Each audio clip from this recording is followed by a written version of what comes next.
여러분, 택배 받는 거 이제 정말 우리 일상이잖아요. 클릭 한 번이면 다음날 바로 문 앞에 딱 도착하니까요. 그런데 말이죠. 이 편안함 뒤에 아주 팽팽한 갈등이 숨어 있다는 거 혹시 알고 계셨나요? 바로 아파트 주민들의 안전과 택배 기사님들의 건강이 맞부딪히는 택배 탑차 논란입니다. 오늘 이 문제를 과학의 눈으로 한번 제대로 파헤쳐 보겠습니다. 자, 갈등의 시작은 이겁니다. 일부 아파트 단지에서 아이들 안전 문제도 있고 하니까 지상으로는 차가 아예 못 다니게 막아버린 거예요. 그러다 보니까 택배 차량은 지하 주차장으로만 다녀야 하는 상황이 된 거죠. 그러려면 왼쪽 사진처럼 천장이 낮은 이른바 저상탑차를 이용해야만 합니다. 근데 기사님들 입장에선 이게 정말 죽을 맛이라는 거예요. 이 낮은 차 때문에 허리랑 무릎이 다 망가진다고요. 이거 참 난감하죠? 주민들 안전도 너무 중요하고 기사님들 건강도 당연히 중요하잖아요. 정말 어느 한쪽 편을 들기가 어려운 문제입니다. 이럴 때 필요한 게 뭘까요? 바로 감정이 섞이지 않은 객관적인 데이터입니다. 그래서 저희가 직접 파고 들어봤습니다. 과연 과학은 이 문제에 대해 뭐라고 답하고 있을까요? 자, 그럼 본격적으로 과학적인 분석에 들어가기 전에 이걸 먼저 좀 짚고 넘어가야 할 것 같아요. 바로 택배 기사님들이 하루하루 얼마나 엄청난 양의 일을 하고 계신지 말이죠. 이걸 숫자로 보면 그 현실이 확 와닿으실 겁니다. 바로 이 숫자, 5247. 이게 뭘 의미하는 숫자일까요? 놀라지 마세요. 이게 택배 기사 한 분이 한 달에 처리하는 평균 택배 개수랍니다. 어마어마하죠? 이걸 하루 단위로 쪼개보면요. 매일같이 210개가 넘는 상자를 옮기신다는 계산이 나옵니다. 비가 오나 눈이 오나 매일 210번 물건을 싣고 내리고 또 옮기고 이 작업이 계속해서 반복되는 겁니다. 이렇게 일을 하시는데 몸이 안 아플 수가 없겠죠. 실제로 조사를 해보니까요. 역시나 가장 아픈 곳으로 허리를 꼽으셨고요. 그 다음이 무릎, 어깨 순이었습니다. 이 그래프를 보면 아시겠지만 이건 그냥 아이고 힘들다 하는 푸념이 아닌 거예요. 이 작업 환경이 만들어낸 어떻게 보면 당연한 결과인 거죠. 자, 그럼 이제부터가 진짜입니다. 과학의 힘을 빌려서 과연 저상탑차가 정말로 몸에 더 큰 부담을 준다는 기사님들의 주장이 사실인지 아주 정밀한 실험 결과를 통해 직접 확인해 보겠습니다. 이번 분석의 핵심 키워드는 바로 인간공학입니다. 말이 좀 어렵게 들릴 수도 있는데 정말 간단해요. 사람이 쓰는 물건이나 환경을 우리 몸에 딱 맞게, 그래서 더 안전하고 편하게 만들자. 바로 이런 학문입니다. 연구진들이 아주 기가 막힌 방법을 썼어요.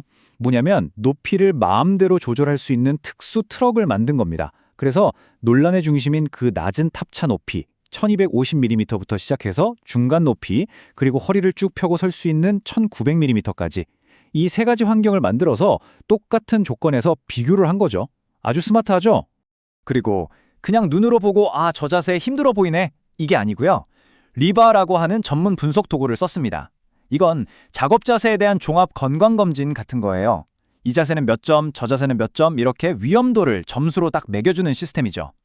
당연히 점수가 높을수록 몸에 아주 안 좋은 자세라는 뜻이고요. 자, 모든 준비는 끝났습니다. 과연 데이터는 어떤 이야기를 들려줬을까요? 지금부터 그 놀라운 결과를 함께 보시죠.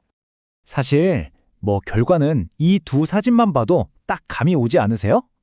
왼쪽 낮은 트럭에서는 허리를 거의 기역자로 꺾어야만 작업이 가능한데 오른쪽 높은 트럭에서는 허리를 편안하게 펴고 일할 수 있잖아요. 누가 봐도 왼쪽 자세가 몸을 망가뜨리는 자세처럼 보입니다. 그리고 우리의 이 직관이 데이터로 정확하게 증명됩니다. 매우 위험해서 당장 뜯어 고쳐야 하는 동작의 비율이요. 제일 낮은 트럭에서는 무려 26.7%나 됐습니다. 4번 중에 1번은 아주 위험한 자세로 일한다는 뜻이에요. 그런데 진짜 놀라운 건 이겁니다. 제일 높은 트럭에서는 그 비율이 몇 프로였을까요? 단 0%였습니다. 위험한 동작이 단 한 개도 없었다는 거죠. 오케이, 자세가 나쁘다는 건 이제 알겠습니다. 근데 그게 구체적으로 우리 허리에, 척추에 도대체 얼마나 큰 압박을 주는 걸까요? 연구는 여기서 멈추지 않고 바로 이 지점까지 더 깊이 파고들었습니다. 바로 이 그래프가 그 답을 보여줍니다. 20kg짜리 상자를 들 때 허리에 얼마나 큰 힘이 실리는지를 측정한 건데요. 여기서 제일 중요한 건 저 빨간 점선입니다. 이게 뭐냐면 전문가들이 정한 이 선을 넘으면 위험합니다 하는 일종의 안전 마지노선 3,400뉴턴이에요. 그런데 보세요. 제일 낮은 트럭을 나타내는 첫 번째 막대 그래프는 이 선을 그냥 살짝 넘는 수준이 아니죠. 아예 저 위로 훌쩍 뚫고 올라가 버립니다.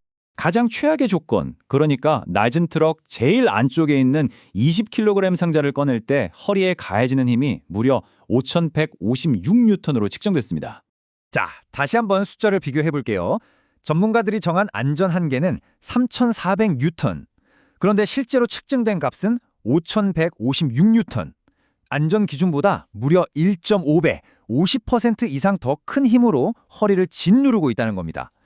여러분, 이런 엄청난 부담을 하루에 수백 번씩 견뎌내야 한다면 사람의 허리가 과연 버텨낼 수 있을까요? 자, 지금까지 수많은 데이터들을 보셨는데요. 이 모든 과학적 사실들이 결국 우리에게 무엇을 말해주고 있는 걸까요? 우리가 그동안 외면해왔던 이 편리함의 진짜 무게에 대한 이야기입니다. 네, 결론은 아주 명확합니다. 과학은 택배 기사님들의 주장이 맞다고 명백한 판결을 내렸습니다. 그분들이 호소했던 그 고통은 그냥 힘들다는 푸념이나 과장이 아니었던 겁니다. 데이터가 똑똑히 증명하듯이 위험천만한 작업 환경이 만들어낸 어쩌면 필연적인 결과였던 거죠. 다시 이 사진을 한번 봐주세요. 이제 이 구부정한 허리는 그냥 힘들어 보이는 자세가 아닙니다. 우리 눈에는 보이지 않지만 저 허리에는 안전기준을 1.5배나 초과하는 5,156뉴턴이라는 어마어마한 압박이 가해지고 있는 겁니다. 과학적으로 증명된 위험한 동작인 거죠. 결국 우리가 누리는 그 빠르고 편리한 배송의 무게를 바로 누군가의 허리가 고스란히 짊어지고 있었던 셈입니다. 오늘 준비한 이야기는 여기까지입니다. 이제 우리는 문 앞에 놓인 택배 상자를 볼 때 예전과는 조금 다른 생각을 하게 될지도 모르겠습니다. 우리가 지불하는 배송비 뒤에 숨겨진 이 편리함의 진짜 비용은 과연 무엇일지 우리 모두가 한 번쯤 진지하게 고민해 봐야 할 문제가 아닐까요?